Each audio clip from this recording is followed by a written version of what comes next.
आदित्य बूढ़े इंसान की बात सुनकर हैरान रह गया। अभी कुछ देर तक जिस बूढ़े के मुंह से एक शब्द नहीं निकल रहा था, वो अचानक उसका नाम कैसे पुकार रहा था, और आखिर उसके गले में पड़े लॉकेट को देखकर उस बूढ़े को आदित्य का नाम कैसे पता चला। आदित्य ने बूढ़े से पूछा, आप कौन हैं और आपको मेरा नाम कैसे मालूम? उस बूढ़े की आंखों में आंसू थे। उसने आदित्य को गले लगाते हुए उससे कहा, आदित्य बेटा, मैं तुम्हारा पिता हूँ। आदित्य उस बूढ़े की बात सुनकर गुस्सा हो गया और गुस्से में कहा, क्या बक रहे हो तुम मेरे पिता कैसे हो सकते हो? झूठ बोलने से पहले अपनी उम्र तो देख लेते। आज अगर मेरे दादाजी भी जिंदा होते ना, तो वो भी तुमसे जवान होते। तुमने मेरी जान बचाई है, इसलिए मैं तुम्हें इस घटिया मजाक के लिए माफ कर रहा हूँ, वरना इतने बेहुदा मजाक के लिए मैं तुम्हारा मुंह तोड़ देता।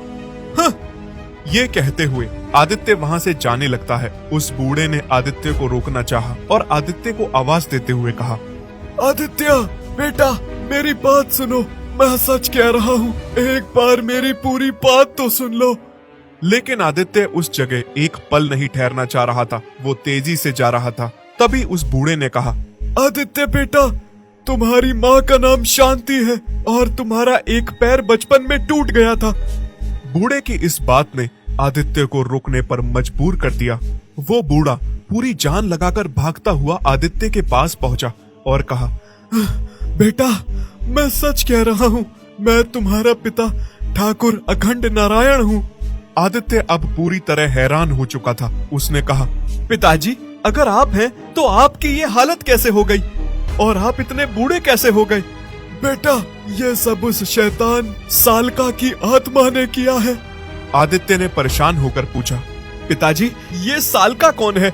अखंड नारायण ने कहा, बेटा, हम अपनी हवेली में खुशी खुशी रहते थे। हमारे परिवार का गांव में बहुत मान सम्मान था। मैं तुम्हें और तुम्हारी माँ को लेकर शहर चला गया और वहीं रहने लगा। मुझे कुछ सालों बाद भैया का लेटर मिला, जिसमें उन्होंने पिताजी के गुजर जाने और गांव में हो रही मौतों के बारे में मुझे बताया। मैंने गांव आने का निश्चय किया। मैं जब गांव की ओर आ रहा था, काफी रात हो गई थी। तभी रास्ते में मुझे एक बच्ची मिली। वो बदहवास और काफी डरी हुई थी। उसे किसी ने किडनैप किया हुआ था। मैं उसे लेकर हवेली की ओर बढ़ने लगा, लेकिन रास्ते में ही कुछ गांव वालों ने मुझे रोक लिया और मेरे साथ बच्ची को देखकर वो मुझे ही किडनैपर समझ बैठे। वो लोग मुझे मारने वाले थे कि तभी वहाँ भैया आ गए और उन्होंने सबको रोकते हुए मुझसे जैस्मिन के बारे में पूछा, तो मैंने उन्हें पूरी बात बता दी। उसके बाद मैं उस जगह गया जहाँ दूर पहाड़ी में तांत्रिकों का बसेरा था। वहाँ की एक दुष्ट तांत्रिक सालका, जो इंसानों की बलि देकर शैतान को खुश करना चाहती थी, उसने जैस्मिन की बलि देने के लिए किडनैप किया था। मैं उस दुष्ट के ठिकाने पर पहुँच गया और उस सालका को हमेशा हमेशा के लिए खत्म कर दिया। लेकिन मरने के बाद उसकी आत्मा ने मेरे शरीर को कमजोर कर दिया और मेरे शरीर की सारी ताकत समाप्त कर दी और मेरी याददाश्त भी छीन ली थी। लेकिन मेरे गले में पड़े इस लॉकेट की वजह से मुझे मार नहीं सकी। तब से बेटा, मैं पागलों की तरह यहाँ वहाँ भटक रहा था। अखंड नारायण ने कहा, आदित्य बेटा, मुझे केवल सालका की उस शैतानी रूह को समाप्त करना है। मुझे बस यही याद था। आज तुम्हारे गले में पड़े लॉकेट को देखकर ना जाने कैसे मेरी याददाश्त वापस आ गई। आदित्य अपने पिता को गले से लगाकर खूब रोता है पिताजी और उन्हें अपने साथ लेकर जंगल से आ जाता है। दूसरे दिन उस बूढ़े आदमी को अपने घर पर देखकर ठाकुर कमल नारायण आदित्य से पूछते हैं, आदित्य बेटा, ये बूढ़ा तुम्हें कहाँ से मिला? आदित्य ने कहा, क्या आप इन्हें नहीं जानते हैं? कमल नारायण ने कहा, हाँ, आज से कुछ दिनों पहले गांव वाले इसे मारने वाले थे। इसे बचाकर मैं अपने घर ले आया था, लेकिन ना जाने ये रात में कहाँ गायब हो गया था।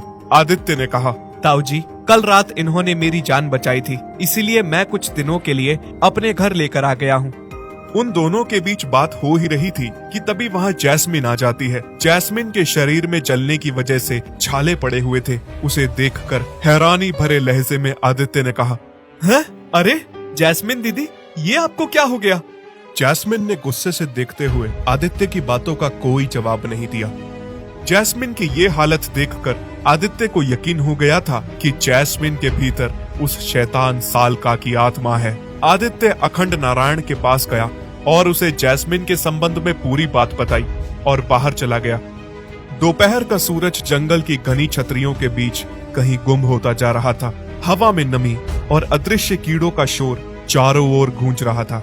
लताओं और कटीली झाड़ियों के बीच से निकलते हुए आदित्य के चेहरे से पसीना झलक रहा था। आगे का रास्ता घने जंगलों में डूबा हुआ बहु मुश्किल दिखाई दे रहा था। आदित्य ने अपने माथे से पसीना पोंछकर खुद से बुदबुदाते हुए कहा, हाँ, बस थोड़ी आगे और चलना होगा। पिताजी ने कहा था कि ओझा जंगल के अंदर ही मिलेगा।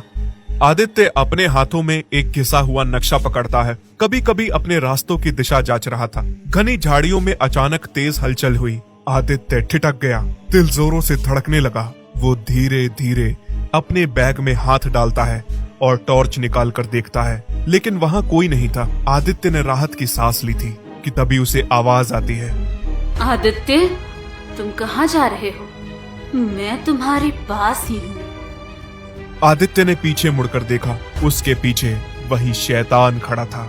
आदित्य उससे दूर भागने की कोशिश करता है, लेकिन वो देखता है कि वो शैतान उसके साथ साथ दौड़ रही थी कि तभी अचानक आदित्य का पैर पेड़ की जड़ों में फंस जाता है और वो गिर जाता है। सालका आदित्य के सीने पर बैठ जाती है। वो उसके सीने में अपने छुरे से तेज नाखून घुसाने ही वाली थी कि तभी हवा में राख के बादल छा गए और एक गंभीर आवाज ने सालका को परेशान कर दिया। भाग जा शैतान, तेरा अंत निकट है, छोड़ दे उसे।